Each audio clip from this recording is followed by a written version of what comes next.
Middlecoff, Kittle is back for the 49ers.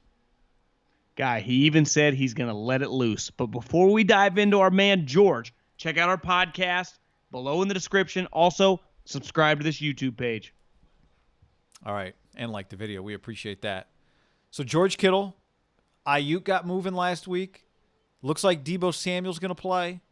Even though we're not going to have Jimmy Garoppolo, all the stuff that we've talked about, the Wentz versus the Niners defense, if the Niners defense does what maybe we think it could do, then that frees Kyle's offense up to do a lot of stuff. Really, this is, even though Garoppolo's not here, I would say this is as real a look at the offense that Kyle Shanahan envisioned in the offseason as we've had. More real than week one when you didn't have Deebo. Aiyuk wasn't really involved, and Kittle got hurt, even though Garoppolo was the quarterback.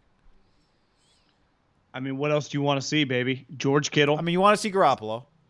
You want to see, but I just want to see these three guys on the field at the same time. Because at the end of the day, it's Kyle scheming these guys open, right? And he's going to do the same stuff with Nick that he would do with Garoppolo. Yeah, to me, seeing Deebo and Aiyuk together will feel like the offense is like you can go a 3 wide receiver set with Brandon Aiyuk, Deebo Samuel, Kendrick Bourne, and George Kittle all at the same time. I think you feel really good about that offensive unit because you've proven Kendrick Bourne, good third receiver. You just need a 1 and a 2. Now, maybe Aiyuk and Deebo are just 2 really good 2s. That's fine because ultimately Kittle's a 1, right? I mean, if you got Gronk or you got Kelsey, like is Tyreek Hill, like check his numbers. Like Tyreek is not Julio or just some belt, but he's basically their 2. Now he's probably better, right? He's like a 1B. But like if your tight end is elite and can dominate, I would just say. You think I'm crazy? No. I actually agree with you. What I would say is it's hard when you have a coordinator that gets the ball to everybody like Andy does and like Kyle does. Like, yeah, my point is I'm with you. Tyreek is at whatever you want him to be. Like I would have no problem how high you rank him. I saw it when I was in Philly. But his production may not reflect it, is my point. Yeah, we had Deshaun Jackson and Jeremy Maclin. He is on pace for 16 touchdowns. Who? Tyreek Hill. Yeah, well, I mean, he fucking plays with Mahomes, and they just throw bombs away. He's going to have a huge year. He's going to score a lot of touchdowns. How many catches does he have through 3 games? 15. So he's, 5 a game. That's pretty good pace. It is 5 a game. So my point, though, is like, it's way too early on these guys. I think I saw that Brandon Aiyuk was the second highest rated from PFF rookie last week, beside like Justin Jefferson, who had like 7 for 180 and a touchdown. I think Brandon Ayuk's going to be a good player. We know Deebo, when healthy, can be a really impactful player. It's fun to watch, like as a football, like I want to watch receivers make sweet plays. So it's just like the last couple weeks. That was what was cool about having Aiyuk back. I want to see these guys. I want to see all. I hate it when any wide receiver gets injured. I mean, it was cool to just watch Ruggs run down the field. I mean, we had blown this draft for so long. Yep. And then the Niners got a guy to go with Deebo. It's like, I fucking want to watch that. Like those are the guys that score the points, right? It's like you always say the worst thing you can do on draft night is draft an offensive lineman. Like they drafted their right tackle, McGlinchey. Yeah. And it's not really the worst thing. It's a joke. But it's a good football thing. It's the worst thing on that night. Yeah. But it's also the worst thing as a fan. Like, you don't really watch the offensive lineman or even like a defensive. Like, for as cool as Kinlaw is, now it's probably, I guess, defensive tackles make some plays. But, like, there is something sweet. Like, when Nick Bosa was on the field or Khalil Mack's on the field, it's easy to just watch that guy. Like, oh, my God, this guy's coming off the edge. And a wide receiver, just watch him make plays. I just like, I'm an offensive guy. I like fucking offensive guys making plays. Yeah. That's what I like. I like hard hits and offensive playmakers. That's why I come to football. You like the plays you can see by just glancing at the TV. It's not like, oh, did you see Kinlaw shed that block? Yeah. Was that on the inside of the line? Well, let me check the L22. He hold the point. Like, I don't care. What nobody noticed was Bosa coming around the edge. Nobody noticed Kinlaw taking up. God, talking about Bosa like he's alive. He's gone. So, it's just, to me, Kittle, we got a little glimpse before Budda Baker hurt him. He had 4 catches, 44 yards. You're blaming Budda Baker? No, I'm not. You see the Niners got his back, like the guy flipped out on Budda Baker on Twitter. You see that? No. Yes.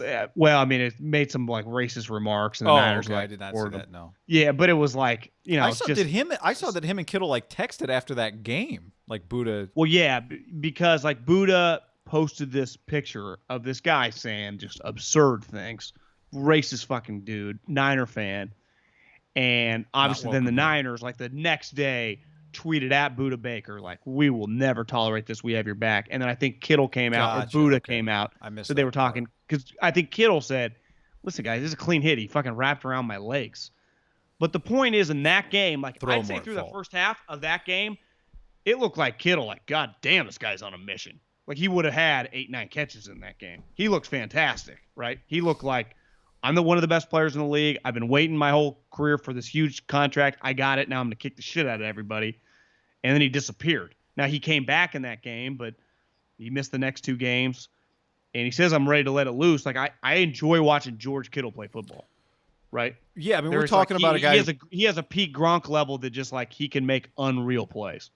Yeah, and he makes your run game better, and he just opens it up for other guys even more. Right? Like Aiyuk did that last week. Well, he was playing the Giants, but he did that last week without the Deebo threat and without the Kittle threat.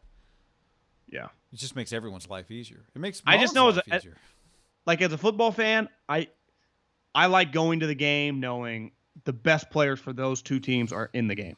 That's what sucks about the Eagles. Like I wish the Eagles were fully healthy. I wish the Niners were fully like I'd pay for that game. Like I want to see that, but that's not the case. Here's the other thing. You just made me think of this by talking about what it's like to, when you're going to a game. I think for me at least, I don't know if you felt this way or other people have felt this way, but since the moment Kittle got hurt and, Deebo was already out and just the whole slew of injuries in the Jets game, and then Jordan Reed gets hurt, but for me, it's primarily based on the Jets game. It started to feel to me like like last year's Niner team was one of just the bright light superstar teams in the NFL, right? They were just if you had a headliner, they would be on tier A. It was like the Niners, Lamar, Mahomes, right? Like that kind of felt like That might have been it. Yeah. And this year it's Mahomes, Russ, Rodgers, Josh Allen. Like we're still figuring out it's early. But it felt to me like this year was going to be more about not the bright lights and being the team everyone's interested in. It would be more about just like a slog. Like, can you find a way to get to 10 wins? Can you just put yourself in position? Every week it was going to be like, who's playing? If you got Kittle, Deebo, Aiyuk, Sunday Night Football, this is what you made me think. Is like, I do think it can feel a little bit like the bright lights Niners are back. If it's Kittle, who's a superstar, who is one of the faces of the league, making plays on Sunday Night Football, I'd kind of expected like we're just going to be a really humbling year. Like the Niners just gotta humbly fight their way through it. But if they go score 35 on the Eagles and Kittle's throwing people, and maybe it looks like the sweet ass kicking 49ers again. That I know they are when they're full, but I just kind of thought it wouldn't really be about that this year. But maybe it can look like that just because it's Kittle, superstar, Sunday Night Football. He just feels like the guy that does have 10 catches the one for thing 118. then Mullins would get a lot of credit if he's like slinging it around to these guys. We're in the content business. We don't do stupid shit. But also, if people start having an argument about Jimmy, The argument's already there. I mean, it's a stupid going argument into this game now, though. Yeah. Well, Kyle even said like Jimmy's our quarterback. I think it's a stupid argument no matter what happens in this game. I agree, but I'm just saying like with every game that adds on, like there's just more evidence to argue your point. Yeah. I really am interested to watch this guy play in a game that truly matters. Now, last week mattered in the sense that they had to win it, but then once the game broke out, you're like, this team. He could throw a pick. It doesn't have a shot. Yeah, he could throw 2 picks. This game, like you're on Sunday Night Football. There's just pressure. The team just kind of needs to bank this win. You got your boys back. I'm just a little interested to see how he answers the pressure. The talent is there around him now with Kittle back, Deebo back, Kyle ready to roll. I'm just really excited for this football game.